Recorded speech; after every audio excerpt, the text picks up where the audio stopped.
Hi everyone, welcome to my YouTube channel. आज इस video में हम अपनी ट्रिग्नोमेट्री चैप्टर की एक्सरसाइज 8.2 के थर्ड क्वेश्चन पे आ गए हैं। इस क्वेश्चन में हमारे पास है if tan a plus b is equal to √3 and tan a minus b is equal to 1 by √3, जहाँ पर जो a प्लस बी है वो 0 डिग्री से बड़ा है और 90 डिग्री से छोटा है या फिर उसकी इक्वल है, ठीक। और a जो है वो 20 से बड़ा है। Find a and b। ठीक है, तो आपको यहाँ पर a और b को फाइंड करना है। तो देखिए यहाँ पर tan a प्लस बी दे रखा है √3। ठीक है, उसके लिए आपको ट्रिग्नोमेट्रिक टेबल आई होप आप लोगों को अब तक याद हो गई होगी। अगर याद नहीं है तो आपको बनाना तो आता ही होगा, क्योंकि मैंने इंट्रोडक्शन में बताया था आपको। तो आप क्या करोगे, साइन कॉस टेन बस 3 बना लोगे और बाकी कॉसेक से कॉट को आप रेसिप्रोकल कर करके निकाल लोगे, है ना। लेकिन आपके लिए मैं यहाँ पर साइड में टेबल इंसर्ट कर दे रहा हूँ। ठीक है, तो देखिए tan a plus B is equal to √3। So tan में किसकी वैल्यू √3 होती है, देखिए टेबल में tan 60 डिग्री होता है √3। सो देखिए tan a plus B equal दे रखा है किसके, √3 के, है ना। तो tan में किसकी वैल्यू √3 है, टेबल में चेक करिए, tan 60 डिग्री की। ठीक है, so tan 60 degree is equal to √3। तो यहाँ से आप अगर कंपेयर करोगे तो आपको क्या मिलेगा, देखो √3 tan है a प्लस बी की जगह पे क्या आ गया 60, यानी कि a प्लस बी की वैल्यू क्या हो गई 60 हो गई। सो क्या कर देंगे हम, a plus B is equal to 60 degree. ठीक है, इसको हम इक्वेशन 1 नाम दे देंगे। उसके बाद क्या दिया है, tan a minus B is equal to 1 by √3। तो पहले मैं इसको लिख लेता हूँ, tan a minus B is equal to 1 by √3।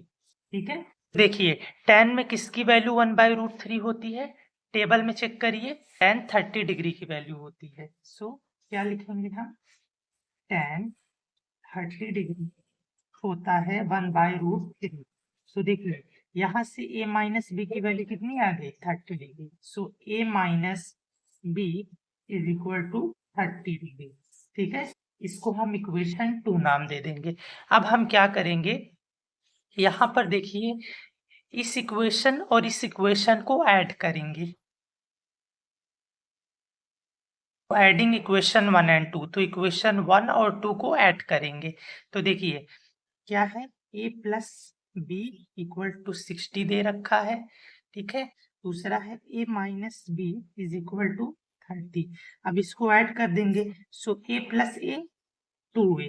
ठीक है, अब प्लस बी और माइनस बी ये क्या हो जाएगा, ये कैंसिल हो जाएगा, है ना। तो यहाँ पर देखिए 60 प्लस 30 क्या हो जाएगा 90 डिग्री हो जाएगा। सो अगर हम a निकालें तो 2 इधर मल्टीप्लाई हो रहा है, उधर जाके डिवाइड हो जाएगा। So this will be 90 by 2 यानी कि 45 डिग्री। ठीक है, सो ये आपके पास कितना आ गया 45 डिग्री। ठीक है, तो अब हम ए निकल गया, बी निकालने के लिए क्या करेंगे, पहली इक्वेशन या दूसरी इक्वेशन में जिसमें मन करे आप ए की वैल्यू पुट कर दो। तो यहाँ पे क्या कर रहा हूं मैं, put value of A in equation 1। तो इक्वेशन 1 में हम ए की वैल्यू पुट करेंगे। तो ये क्या है, a प्लस बी इक्वल 60 दे रखा है, a की वैल्यू हमने अभी 45 निकाली। So 45 plus B is equal to 60 degree. अब b निकालेंगे तो 45 इधर प्लस हो रहा है, उधर जाके माइनस हो जाएगा। सो b हो जाएगा क्या, 10 में से 5 गया 5, यहाँ बचा 5 में से 4 गया 1। सो b आ गया आपके पास 15 डिग्री। सो हमें a और b फाइंड करना था, तो a आ गया 45 डिग्री, b आ गया 15 डिग्री। ओके, सो ये था आपका क्वेश्चन नंबर 3। अब हम करते हैं क्वेश्चन नंबर 4। फोर्थ क्वेश्चन हमारे पास है, state whether the following are true or false, justify your answer. तो यहाँ पर आपको 5 पार्ट्स दे रखे हैं, तो आपको ये बताना है कि इसमें से कौन सा स्टेटमेंट ट्रू है और कौन सा फॉल्स है। ठीक है, तो सबसे पहला क्या है कि sine a plus B is equal to sine A plus sine B. तो अब देखिए आपसे पूछा है कि अगर साइन ए प्लस बी ऐसे ब्रैकेट में दे रखा है तो इसका मतलब क्या ये है कि साइन पहले ए से मल्टीप्लाई होगा फिर बी से मल्टीप्लाई होगा? ऐसा नहीं है। ठीक है, अब मैं यहाँ पे आपको करके दिखाता हूँ तब आपको समझ में आएगा। तो जैसे मान लो मैंने लिख दिया साइन 30 प्लस 60। ठीक है, तो ये हो गया आपका ए और बी।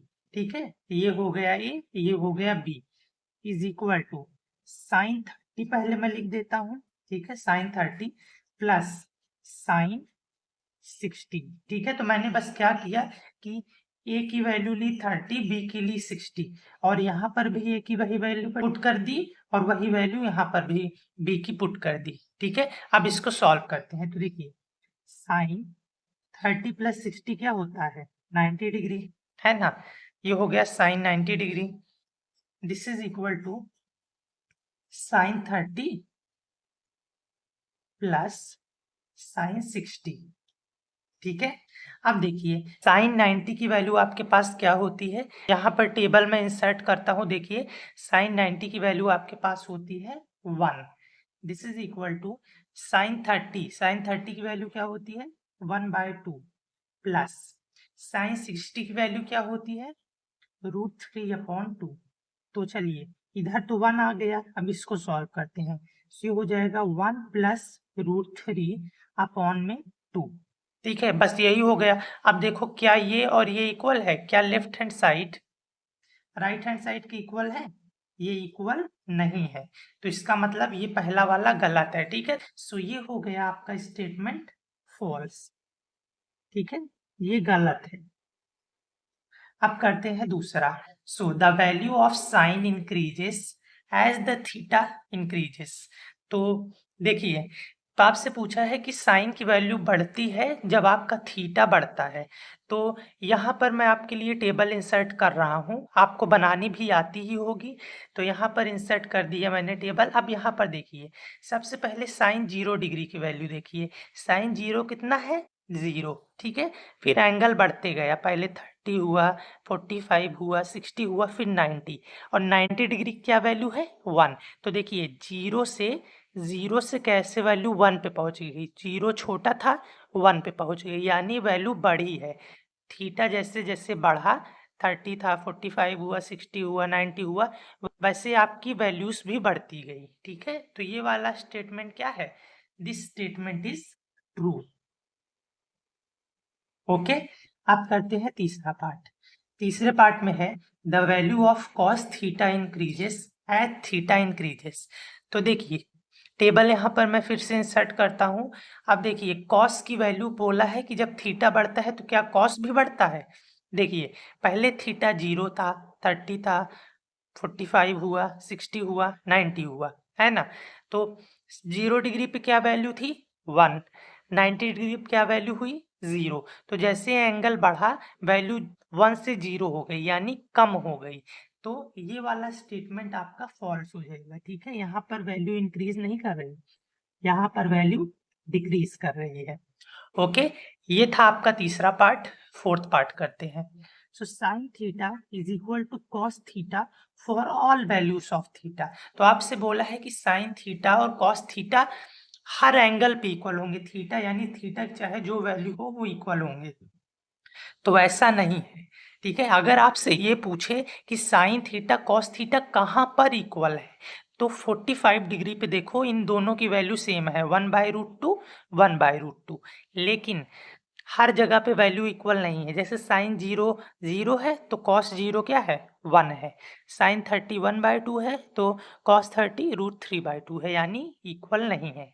तो ये आपका स्टेटमेंट क्या है? गलत है। So this is false.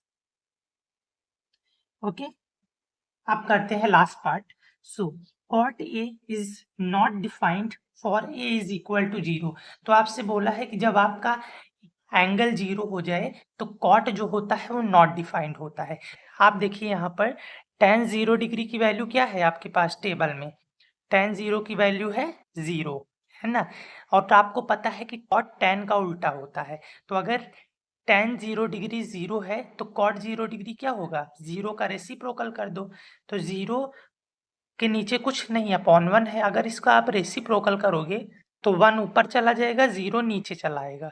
और आपको पता है जब भी डिनोमिनेटर 0 होता है तो वो नॉट डिफाइंड हो जाता है।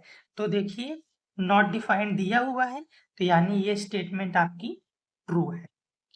ओके, सो ये था आपका question number 4th of exercise 8.2। यहाँ पर हमारी एक्सरसाइज कंप्लीट होती है। अब नेक्स्ट वीडियो में हम एक्सरसाइज 8.3 को कंप्लीट करेंगे। Okay, so thank you for watching this video. Now let's move to the next video.